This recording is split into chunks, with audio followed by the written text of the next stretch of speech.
Eh bien bonjour, une fois de plus c'est personne qui prend la parole, et aujourd'hui j'avais envie de vous parler d'un sujet pas facile à aborder parce qu'on rentre dans le clash, dans le drama, et c'est pas ce qui m'intéresse, c'est vraiment plutôt ce que ça génère.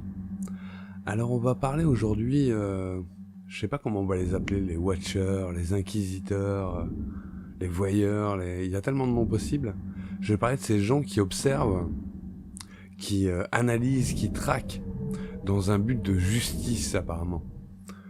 Alors je vais vous expliquer un peu tout ça. C'est tout simplement que j'ai regardé un peu sur Facebook, ouais, entre autres, hein, et sur YouTube un peu les dramas, les histoires. Donc j'en ai retenu 2-3. Et comme j'ai pas envie de m'abaisser, je vais vous parler des histoires et je suis sûr que beaucoup d'entre vous qui sont sur le net vont savoir de qui je parle. Donc la première histoire dont j'ai envie de vous parler, c'est en gros un YouTuber qui s'est vu accusé de pédophilie. Donc vous voyez là par exemple, je suis sûr qu'il y a plein de gens qui savent de qui je parle. Alors ce qui est rigolo, c'est que ça fait quelques semaines maintenant que je prépare cette vidéo, et qu'entre temps, je me suis retrouvé, comment dire, un peu impliqué dans cette histoire, puisque ce YouTuber m'a commenté une vidéo, et que moi-même je me suis retrouvé au début d'un mini-drama, bon, qui était assez ridicule et que j'ai géré à ma façon. Un jour je vous expliquerai comment j'ai géré le troll justement, donc c'est sur une chaîne secondaire, c'est pas forcément ce qui va vous intéresser. Mais ce qui est rigolo, c'est donc que je me suis retrouvé en contact avec cette personne. Donc qu'est-ce qu'on reprochait à cette personne? C'est en premier lieu sur Twitter, elle a partagé des lolis. Alors bon, je partage pas du tout son goût pour les lolis, et je trouve ça de très mauvais goût puisque c'est interdit par la loi de le partager sur Twitter. Mais on va revenir sur l'importance de la loi dans tout ça. Mais voilà, moi ça va pas plus loin, enfin je vais pas faire de pub autour d'un truc que j'aime pas quoi.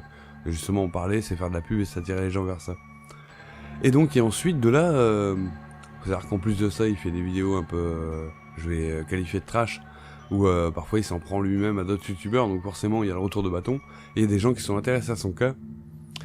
Et du coup, on lui a tendu un piège. Il y a des gens qui sont fait passer par des gamines de 14 ans, bon alors je vais pas rentrer dans le détail, mais il y a eu des conversations privées qui ont été rendues publiques. Et en fait, c'est ça qui me tue, parce que ces gens-là, en gros, ils choisissent une cause, donc là je vous ai cité un cas, mais il y a des tas de trucs, même dans le monde du jeu vidéo. Il y a un youtubeur qui est connu pour ça parce qu'il a une masse de gens qui le suivent et qui déblatèrent sa vie, les moindres de ses dérapages. Et lui-même fait pareil avec ces gens. C'est ça qui est marrant au bout d'un moment. Mais en fait, ce qui est dingue, c'est que ces gens utilisent des moyens d'abord tout à fait illégaux pour avoir leurs infos. Parce que le hackage de boîte mail, la saisie d'écran sur les comptes privés, les enregistrements d'écran, les enregistrements de conversation, mais ça, pour eux, c'est de la routine. À côté, la CIA, c'est Bambi, hein. Et c'est ça qui me fait rire quoi, parce qu'en plus quand vous regardez après les échanges, ouais si je veux je vais à la police, je donne ça, t'es trop mal. Déjà j'ai envie de dire, si tu veux vraiment rendre la justice, pourquoi tu le fais pas? Et ensuite, pourquoi tu le fais pas, j'en ai une petite idée, parce que moi j'ai trop envie de voir les gens, voir les flics, et leur dire voilà, j'ai des mails qui prouvent que ce gars-là fait un truc malhonnête, ah bon vous les avez eu comment? J'ai hacké sa boîte mail. Je veux bien, mais à un moment ça va pas passer quoi. Donc voilà quoi. C'est dans les moyens. Et puis surtout cette quête de justice, je pense que plus qu'une motivation, c'est une excuse au bout d'un moment. Parce que voilà, il y a un acharnement des fois. Puis surtout, alors là je vous cite des cas graves. Mais là par exemple, en ce moment là, le youtubeur dont je vous parle, au début il y avait des trucs voilà, qui étaient justifiés, des réponses, etc. Et maintenant on part dans les trucs, ouais, t'as pas déclaré office, t'as pas machin et tout. Mais j'ai envie de dire, n'importe qui, si vous passez sa vie à la loupe, et surtout avec un œil aussi critique, vous allez trouver des trucs qui vont pas. Parce que là, on juge le moral. Alors, le problème avec la morale, comme disait Nino Ferrer, c'est que c'est souvent la morale des autres. Donc voilà quoi. Puis la morale, c'est voilà, c'est spécifique à chacun. Et puis ensuite, la loi, désolé, voilà. Personne ne respecte la loi à 100%. Je suis sûr que tous les gens qui critiquent dans les sous-titres et tout, il y en a plein qui font des trucs illégaux, vous téléchargez, vous faites ceci, vous faites cela, vous respectez pas les droits d'auteur, vous déclarez pas tous vos impôts et que sais-je. Alors bien sûr on me dit oui mais il y a une échelle dans les crimes, ouais bien sûr, mais en même temps, est-ce qu'on a vraiment envie que tout le monde puisse rendre la justice comme ça?